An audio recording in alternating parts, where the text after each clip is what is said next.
Alright, so when you first open Character Animator, you get this option. If you have the welcome screen, you can do New Puppet in Illustrator.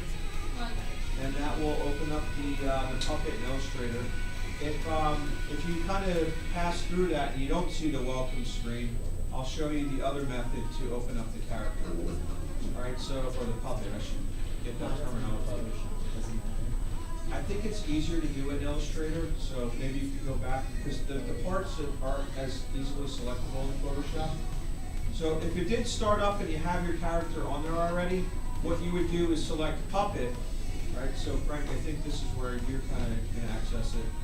Is he using your microphone? It is, but there's some background noise.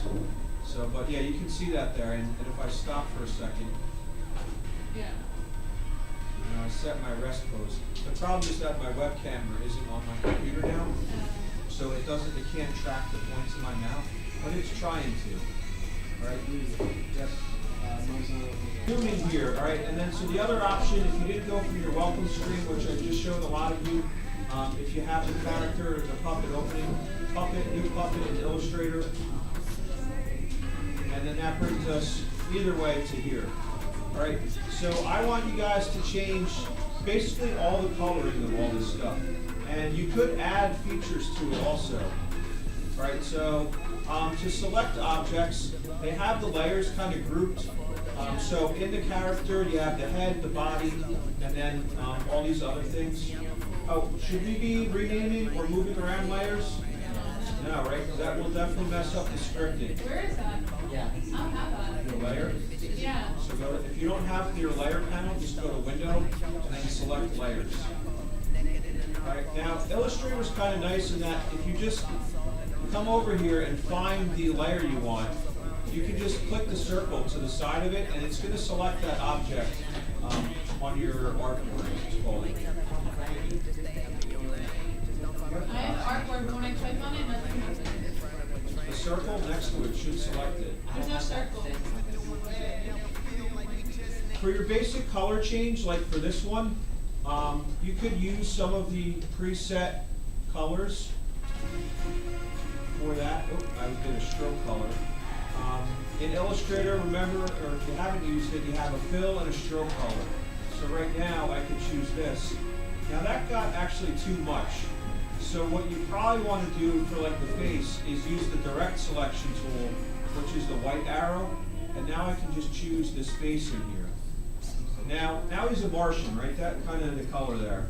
If you want more accurate skin tones, what you can do is in your Swatches palette, right? All these little kind of sidebars are called palettes.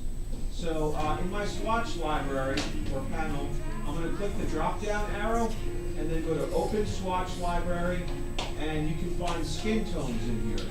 All right, so this has all the tones for faces. So if I chose that one, that looks pretty good, right?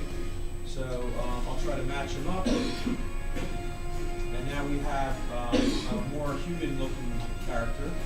All right, the nose here, maybe I'll go a little darker just for some contrast and depth. And then I can do the same thing with the hands and get them to be that skin tone. All right, so that's a very useful swatch library. Another one, as opposed, in addition to the skin tones that you might want to use, is some of the patterns. So if you want a funky texture to the shirt, all right, we can again go to Swatches, Swatch Library, and you have patterns. So basic graphics, maybe textures. All right, so you can get something like, you know, this, where you have this kind of, I don't even know what you call that texture. All right, but so you can apply stuff like that, or checkerboards. I mean, you can look through a lot of these textures in here. You can kind of get this like surfy looking floral pattern. I feel like that is, or maybe that looks like a tattoo sleeve. If you want to think of something like that. But there are other Swatch libraries in here that you can explore as well. So it's just the drop-down menu from the Swatches panel, open Swatch Library, and then you can kind of experiment in here. I mean, I don't know if you'd really want to use the fruit swatch. I guess these are just colors of fruits. I thought they'd be textures. So that's one way to kind of customize this. The other thing you can do is to use the filter library. So if I made a solid color and then go to Effect and then Texture, you can, or actually you can use any of these really effects, but really I think the texture is going to work there. And you can kind of create your own type of texture to that. So this one, I think I did for my sample, I did something like this to kind of make like a denim look. So you can kind of get something like this. You can adjust spacing and depth of this to kind of get more contrast or less. Alright, so we can go in there and kind of modify that. And that almost looks like a brick pattern, which wouldn't be the best one really, but that kind of just shows you the different options that you have. Alright, so that's applying fill colors and opening swatch libraries and changing some filters. So that should kind of give you a good start as far as what you want to do. Hair, alright, if you wanted to create maybe a female character, what you might want to do is select the hair, and then you can use this direct selection tool again to kind of drag out the points. So if I select and then select again, I can kind of pull this down and try to make it look like he has kind of longer hair, or you can make it a little wider. Maybe this would start looking like a female character. Right, definitely a little more so than it did before. All right, and you can just really modify this to be, hopefully what you want it to be. I don't know, is anybody going to try to do like a self-portrait type of character? Or, kind of animate yourself? That could be interesting to see. All right, so there's some modified hair, kind of this bold type of haircut there.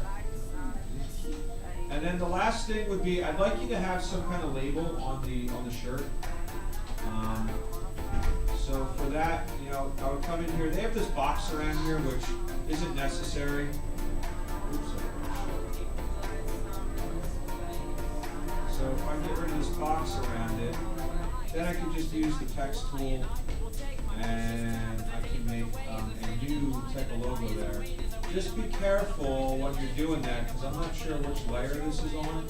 So if I select this and look over here, all right, the red dot in your layers panel is going to kind of indicate which layer that object is in. So right now I have this CH selected, right? Because if I click off it, that red dot disappears. But if I select it again, that's telling me that it's in the body layer, and I must have a lot selected. It's telling me that shape is on all these layers, but really I think I can see it here. Yeah.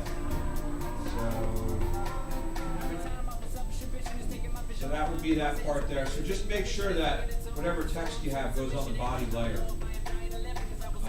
Any questions so far? If you do want to add items, like maybe you want to give them a hat or something like that, again, just be careful that what layer it's on. I would think that a hat would go on the head layer. Because think about when we're animating in Character Animator. The hat would be connected to the head, so that when you go back and forth, it would kind of follow motion with that. All right, so now we're just going to kind of keep detailing. Susie,